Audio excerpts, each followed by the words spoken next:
कृषी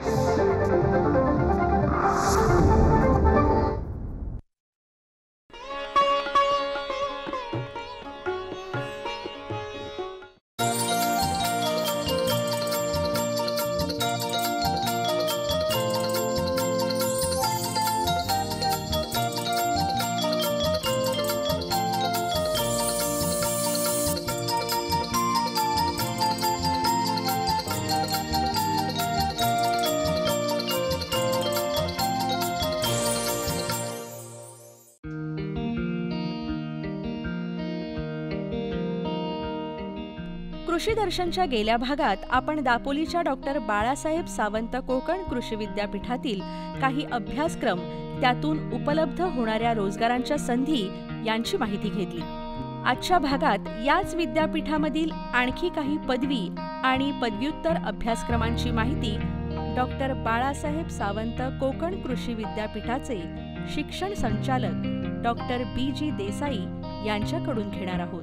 डॉक्टर बाळासाहेब सावंत कोकण कृषी विद्यापीठामध्ये जसं पदवीपूर्व आणि पदवी अभ्यासक्रम आहेत, तशाच प्रकारे आपल्याकडे डॉक्टर बाळासाहेब सावंत कोकण कृषी विद्यापीठामध्ये पदव्युत्तर अभ्यासक्रम पण आहेत आणि त्याच्या वेगवेगळ्या शाखा आहेत. त्याला आपण फॅकल्टीज म्हणतो. कृषी आहे, कृषीमध्ये 11 वेगवेगळे विषय आहेत. त्या वेगवेगळ्या विषयामध्ये ही पदव्युत्तर आपण पदवी देतो. त्याला MSc ॲग्रिकल्चर अशी आपल्याकडे त्याचं डिग्री दिली जाते. आता नवीन जो अभ्यासक्रम येतो आहे, शैक्षणिक जे धोरण येतं, त्याप्रमाणे वेगवेगळ्या शाखांमध्ये त्याचं स्पेशलायझेशन केलेलं आहे आणि त्याप्रमाणे त्याचं शिक्षण असतं. जसं की कीटकशास्त्र विभाग, आता अजूनपर्यंत पदवीमध्ये सगळंच शिकवलं जातं, पण इथं कीटकशास्त्र विभागामध्ये सगळं जे काय असेल ते कीटकाविषयी तो मास्टर होणार. त्याचं ज्ञान त्या विषयामध्ये जास्त अव्वल दर्जाचं करण्यासाठी त्याचा प्रयत्न केलेला आहे. ह्या ठिकाणी सुद्धा त्याला जसं शिक्षण त्याने घेतलेलं आहे पदवीचं, तसं पदव्युत्तर शिक्षणामध्ये सुद्धा त्याला काही शैक्षणिक बाबी ज्या आहेत, वर्गामध्ये शिकवलं जातं, प्रात्यक्षिक तिथं पण प्रात्यक्षिक करावं लागतं, त्याला प्रॅक्टिकल करावं लागतं आणि 6 महिने ते 1 वर्षामध्ये काही प्रात्यक्षिकाचे कोर्सेस झाल्यानंतर त्याला प्रत्यक्ष एक प्रकल्प तयार करावा लागतो आणि त्याच्यासाठी त्याला ॲडवायझरी पॅनल आम्ही म्हणतो. त्याचा मेजर ॲडवायझर किंवा प्रमुख मार्गदर्शक असतो, तो त्या विभागातला असतो. त्याला संलग्न असणारा दुसरा एखादा विभाग असतो, त्याच्यामधला त्याला दुसरा एक मार्गदर्शक असतो. एक सांख्यिकी, त्याचं जे प्रकल्प त्यात ज्ञान मिळवलं आहे त्याला सांख्यिकी पृथक्करण करावं लागतं, त्याचं अर्थशास्त्र त्याला मांडावं लागतं. अशा प्रकारचं 5 जणाचं वेगवेगळं हे त्याचं ॲडवायझरी कमिटी असते, मार्गदर्शक असं त्याचं पॅनल असतं. त्याच्या मार्गदर्शनाखाली त्यांनी तो प्रकल्प तयार करायचा. प्रत्यक्ष त्याचं शैक्षणिक जो प्रयोग आहे, जे संशोधन आहे, ते त्याला साधारणतः 1 वर्षामध्ये त्याला शैक्षणिक हे आपला संशोधन पूर्ण करावं लागतं. त्याचा सगळा जो माहिती आहे, डाटा आहे, तो गोळा करावा लागतो. त्यानंतर ह्या पॅनलसमोर त्याला मांडणी करावी लागते. त्यानंतर त्याची परीक्षा घेण्यासाठी आम्ही इथं पारदर्शकता ठेवलेली आहे. त्या आमच्या कॉलेजमधले न हे घेता बाहेरच्या विद्यापीठातले तज्ज्ञ जे आहेत ते येऊन त्याचं मूल्यमापन करतात आणि त्यानंतर मग त्याची पदवीसाठी योग्य आहे की नाही हे केलं जातं. त्यानंतर प्रबंधाचं सगळं हे झाल्यानंतर बाह्य परीक्षकाच्या त्याने मिळवलेले गुण, या सगळ्यांचे गुणाचं एकत्रीकरण करून त्यानंतर ही MSc ॲग्रिकल्चर ही पदवी दिली जाते. अशाच प्रकारे दुसरं जे विभाग आहे ते कृषी तंत्रज्ञान आणि अभियांत्रिकी महाविद्यालय, त्या ठिकाणीसुद्धा M.Tech मास्टर ऑफ टेक्नॉलॉजी ही पदवी दिली जाते. वनशास्त्र महाविद्यालयामध्ये मास्टर ऑफ फॉरेस्ट्री अशी पदवी दिली जाते.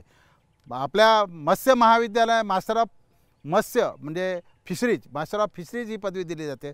त्या ठिकाणीसुद्धा वेगवेगळी विभाग आहेत.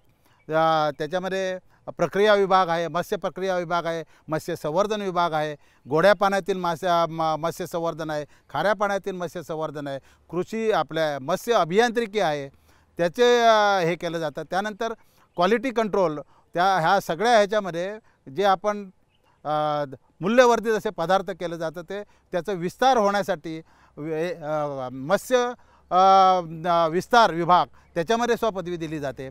ह्या झाल्यानंतर आणखी एक आमच्याकडे काढणी पश्चात तंत्रज्ञान महाविद्यालय आहे, ते रोहा इथं आहे आणि त्या ठिकाणी काढणी केल्यानंतर जे आपलं बरंचसं अन्न आहे, धान्य आहे, मासे आहेत, दूध आहे, अंडी आहेत किंवा मांस आहे, हे जे आहे त्याचं मूल्यवर्धन करण्यासाठी किंवा त्याचा ऱ्हास होऊ नये ह्याच्यासाठी प्रक्रिया करावी लागते, प्रोसेसिंग करावं लागतं. त्यामुळे काढणी पश्चात तंत्रज्ञानाविषयी सुद्धा आमच्याकडे वेगवेगळ्या विषयामध्ये पदव्युत्तर अभ्यासक्रम राबवला जातो. आमच्याकडे अजून 2 पदव्या राहिलेल्या आहेत. त्या म्हणजे पहिली पदवी आहे अन्न तंत्रज्ञान, BSc अन्न तंत्रज्ञान, food technology, BSc food technology. ह्याच्यासाठी सुद्धा 12वी पास, त्यानंतर त्याला बायोलॉजी आणि मॅथमॅटिक्स घेणं सायन्सकडून अनिवार्य आहे आणि MSc CET परीक्षा दिली की प्रवेश प्रक्रियेमधून त्याच्यातून असणारी गुणवत्तानुसार त्याचा प्रवेश दिला जातो. ह्या अन्न तंत्रज्ञान महाविद्यालयामध्ये आपण जे वेगवेगळी अन्न तयार केलेली आहेत, मत्स्यामधून मासे तयार केले आहेत, कृषीमधून अन्नधान्य तयार केलं आहे, त्याची गुणवत्ता तयार करून अन्नची प्रक्रिया कशी करायची, त्याचे मूल्यवर्धन कसं करायचं, त्याच्या अन्न तंत्रज्ञानामध्ये अन्न आहे त्याच्यावर आपल्या सगळ्या मनुष्याचं किंवा प्राणीमात्राचं आरोग्य अवलंबून असतं. त्यासाठी FSSAI-ने म्हणजे फूड अँड ड्रग ॲडमिनिस्ट्रेशनने त्याच्यात काही प्रमाणकं ठरवलेली आहेत. त्या प्रमाणकानुसार त्याची गुणवत्ता आहे की नाही हेही तपासलं जातं. ह्यासाठी त्याला लागणारे जे निकष आहेत ह्या निकषाचं प्रशिक्षण दिलं जातं. ह्या ठिकाणी सुद्धा त्यांनी काही अन्नपदार्थामध्ये प्रक्रिया करणं अपेक्षित असतं आणि ह्या प्रक्रियेचं ज्ञान त्याला वेगवेगळ्या जे धोरणं आहेत त्या धोरणानुसार त्याला शिक्षण दिलं जातं. या ठिकाणी त्याने ह्याचप्रमाणे वर्गामध्ये शिकवायचं 3 वर्ष.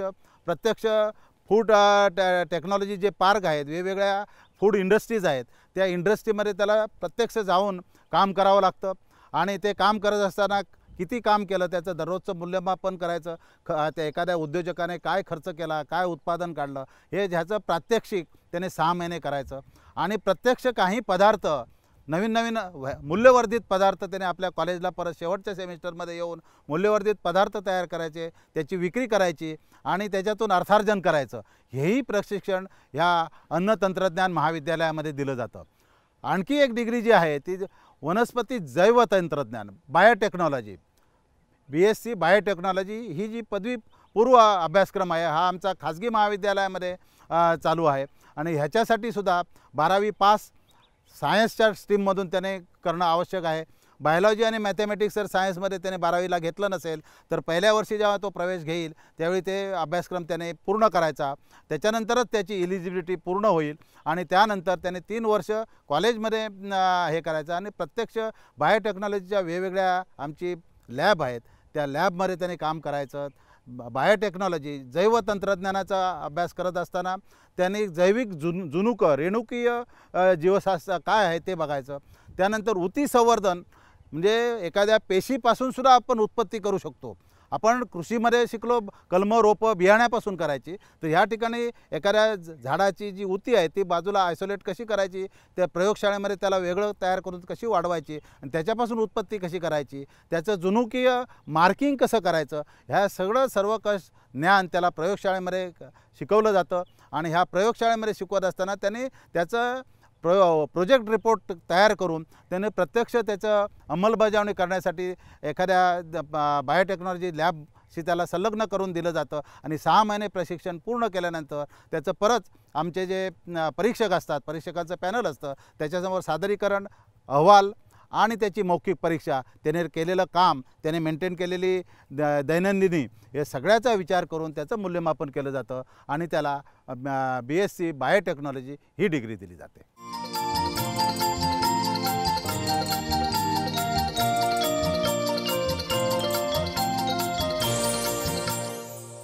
दापोलीमध्ये उद्यान विद्या महाविद्यालयातही वेगवेगळे अभ्यासक्रम चालवले जातात. तरुण आणि होतकरू पदवीधर विद्यार्थ्यांना वेगवेगळ्या क्षेत्रात अधिक प्रवीण होण्यासाठी पदव्युत्तर अभ्यासक्रम उपलब्ध आहेत. आपल्याकडे उद्यान विद्या महाविद्यालय दापोली इथं जो पदव्युत्तर अभ्यासक्रम आहे त्याला MSc उद्यान विद्या किंवा MSc हॉर्टिकल्चर अशी डिग्री दिली जाते आणि त्याची जी अर्हता आहे, पात्रता आहे, त्याच्यासाठी कुठच्याही ॲग्रिकल्चर असेल, कृषी असेल, उद्यान असेल, जैवतंत्रज्ञान असेल, अभियांत्रिकी असेल, या कृषी शाखेशी संलग्न अशी BSc पदवी त्याने घेणं आवश्यक आहे. BSc ॲग्रिकल्चरच्या ह्या वेगवेगळ्या ज्या शाखा आहेत त्याच्यातली BSc पदवी त्याने घेणं आवश्यक आहे. त्यानंतर त्याच्यासाठी सुद्धा त्याला प्रवेश प्रक्रिया द्यावी लागते.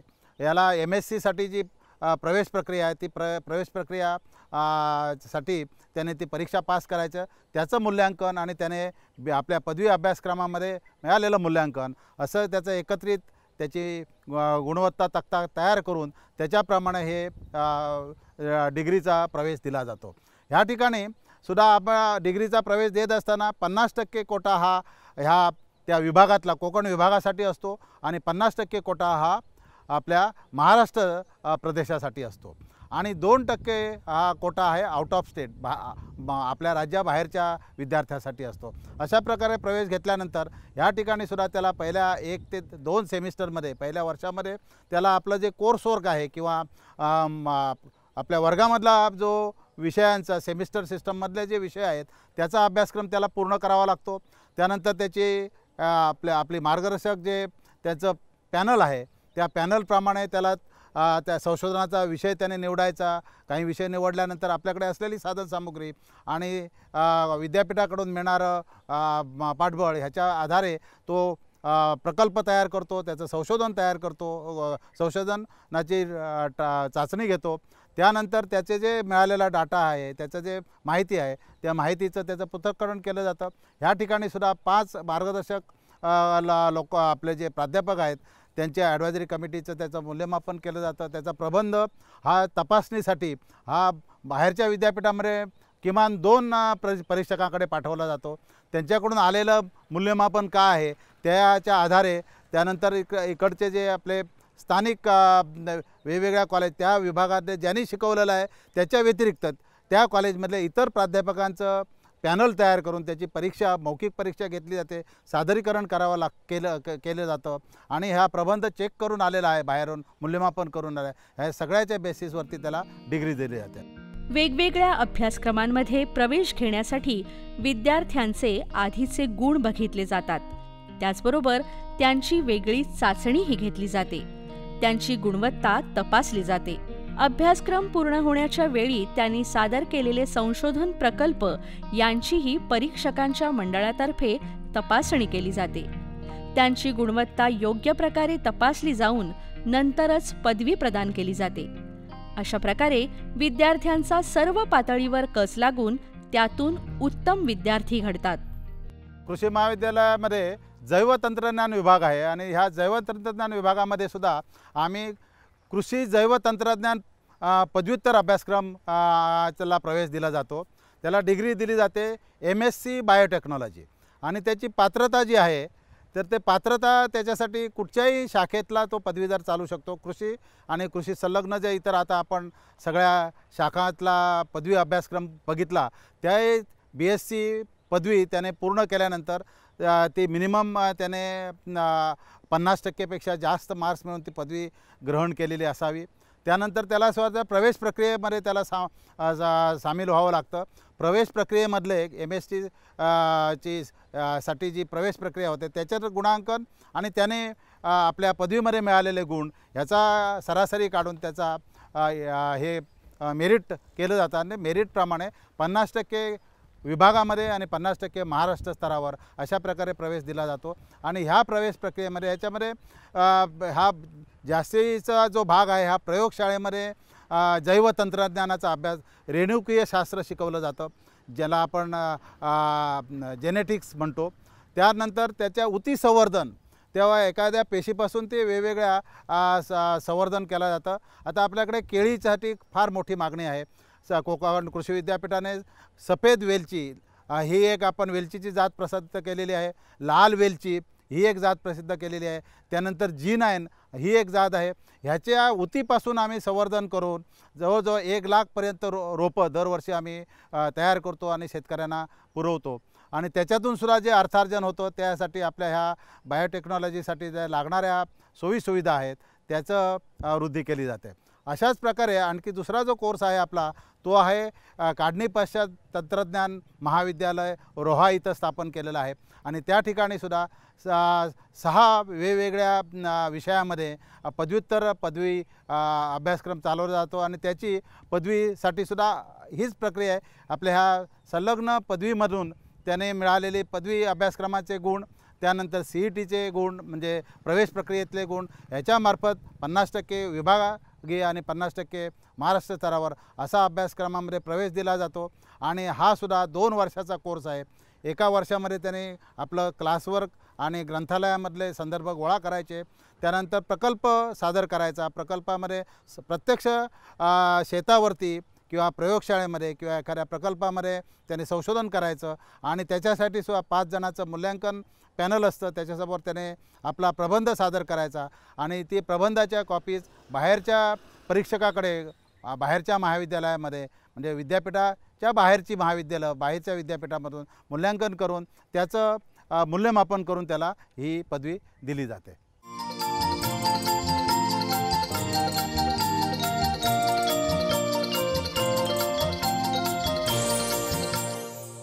ज्ञान ही अशी गोष्ट आहे की कितीही मिळवली तरी कमीच। त्यामुळेच जास्तीत जास्त ज्ञान घेऊन कोणत्याही क्षेत्रात गेल्यास त्याचा पुरेपूर उपयोग करून कर्तृत्वाची नवीन उंची गाठता येते। पदवी पदव्युत्तर अभ्यासक्रमांबरोबरच अशा प्रकारची आचार्य अर्थात डॉक्टरेट पदवी मिळण्यासाठीही दापोलीच्या कृषी विद्यापीठात संधी आहे। आताच आपण पदवीपर्यंत बघितलं, पदव्युत्तर बघितलं, आता आपल्या जी सर्वश्रेष्ठ जी डिग्री आहे त्या आचार्य पदवी PhD ज्याला डॉक्टरेट आपण म्हणतो, तर ह्या डॉक्टरेटसाठी आपण जर पात्रता जी आहे ही किमान आपल्याला पदव्युत्तर अभ्यासक्रम त्या विषयामधला करावा लागतो।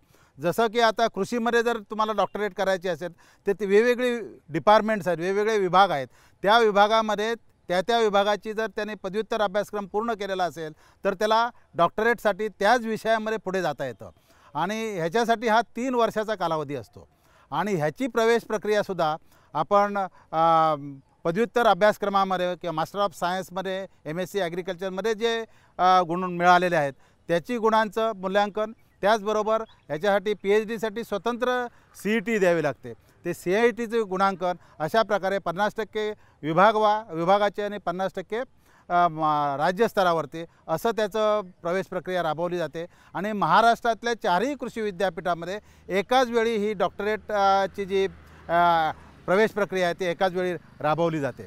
असं जसं कृषीमध्ये आमच्याकडे 11 विभाग आहेत, त्या 11 वेगवेगळ्या डॉक्टरेट दिल्या जातात, त्याचप्रमाणे उद्यानविद्या विभागामध्ये 4 विभाग आहेत।